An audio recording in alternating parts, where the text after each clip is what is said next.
Hi everyone, I just wanted to do a true love reading for you guys since today is the conjunction of Jupiter and Jupiter and Venus, and we're all feeling the love vibes this time, and I thought that a little bit of guidance from the true love reading cards would be appropriate. So I'm just going to shuffle a bit, draw from the top, and see what we get. Oh, we got abundance. Abundance is a great card. It has all these pictures of the gold and coins and fairies flying around in this cave with the goblet full of diamonds and gems. This is very appropriate for the Venus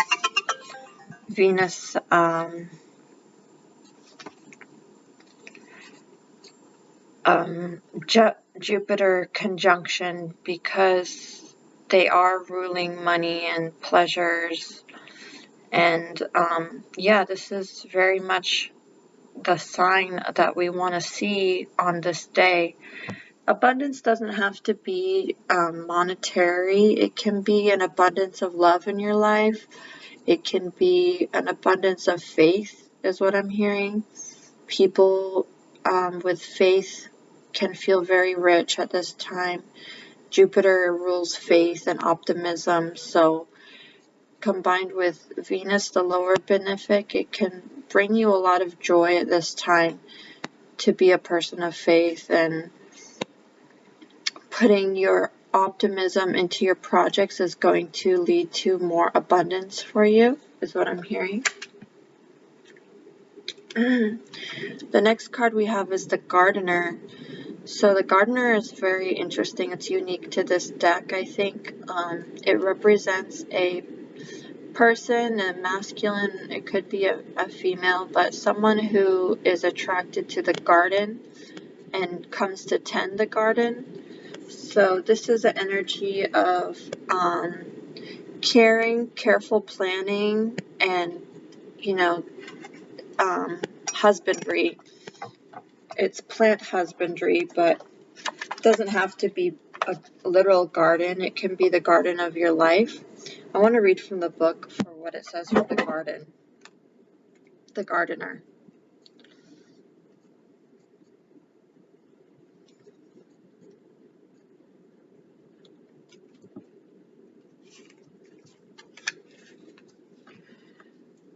The gardener benefits throughout his life by learning how to nurture the feminine energies in his world. He builds up the garden beds, shapes the garden, puts up fences and trellises, and turns the soil. He plants the seeds that the feminine gave him initially and protects them while they grow. Sometimes he has to work hard so that when the harvest time comes, he can enjoy the full bounty of his reward. He learns how to be in harmony with her seasons and thereby profits from her beauty and abundance, while she benefits from his strength and diligence.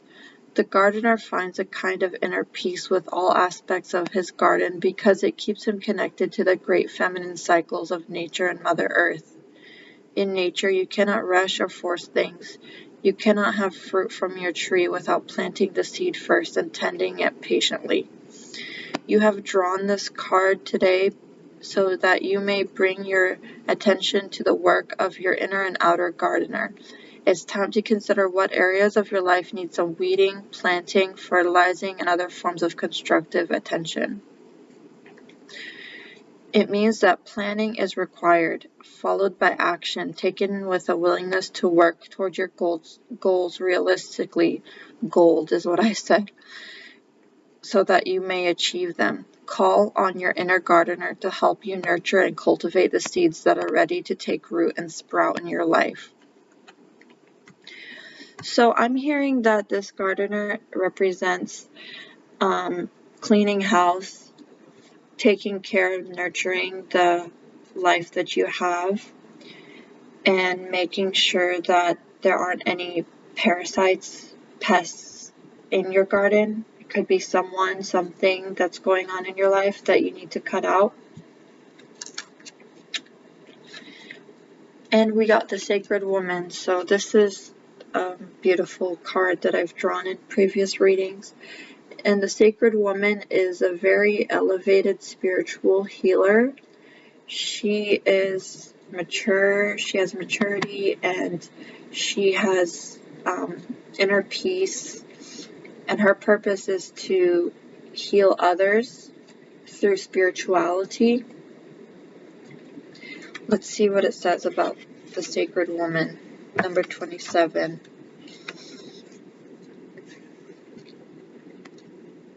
When a woman truly respects herself and acts upon her feelings, men will naturally respect her or leave her alone. When you call White Buffalo Calf Woman into your life, she will help you do away with self-sabotaging behavior and help you to have the courage to do what you need to do. So this is kind of in line with the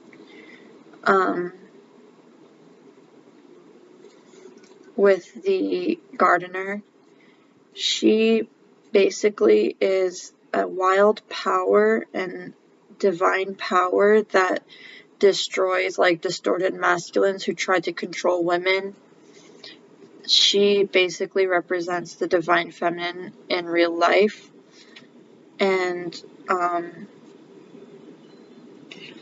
she brings respectability to the female form, to femininity and the woman archetype.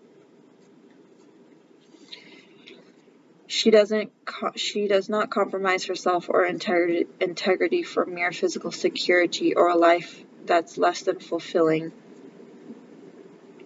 And by annihilating the disrespectful warriors, she made it clear to all others that her power was not to be doubted. So, Sacred Calf Woman is a myth in, I guess, Native American history that depicts this archetype of the sacred woman. And it just reminds you that womanhood is sacred. It's not trivial. It's not like what is sold in the media as women are just products or advertising. The woman has a magical sacred power.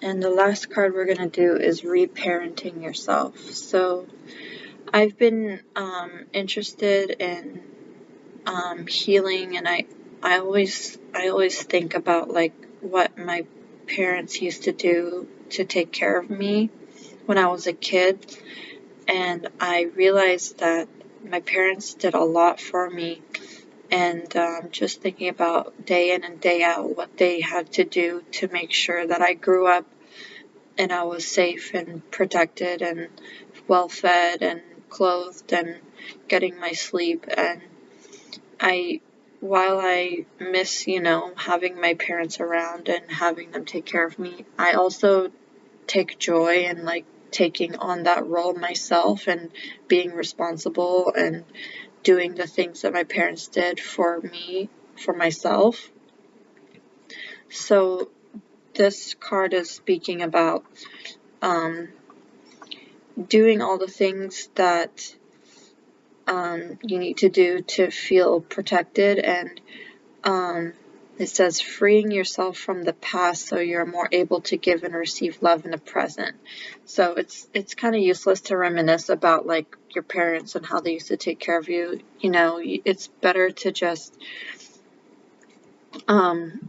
focus on the present time. And your childhood is over, but you can still take care of your inner child, is what I'm hearing. And